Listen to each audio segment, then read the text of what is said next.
এখানে শুটকির ভর্তা করতেছি, যেটা পুঁটি মাছের শুটকি ভালো করে ধুয়ে টেলে নিয়েছি। আর এখানে কিছুক্ষণ পর পর এই যে এইভাবে করে নিতেছি শুটকির ভর্তাটা। এই যে এইভাবে খেতে নাকি অনেক মজা।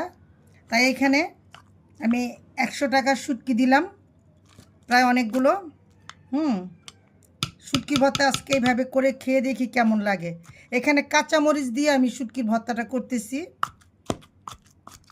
রসুন, পেঁয়াজ, কাঁচামরিচ আর হলো শুটকি, লবণ, এটা দিয়ে এখন এটাভাবে থেতলিয়ে নিতেছি। আর এই যে কিছুক্ষণ পর পর এভাবে নেড়ে চেড়ে দিতেছি। এই যে কি সুন্দর করে। কেমন হলো আমার শুটকির ভর্তাটা? দেখেন তো ময়মনসিংহের মতন ভর্তাটা হয়েছে কি না। কারণ আমার পাটায় না বেটে আমি এই হামার দিস্তার মধ্যে দিয়ে দিলাম। কেমন হয়েছে আমার এই হামার দিস্তার যে ভর্তাটা? এ পর্যন্তই বন্ধুরা, ভালো থাকবেন। আল্লাহ হাফেজ।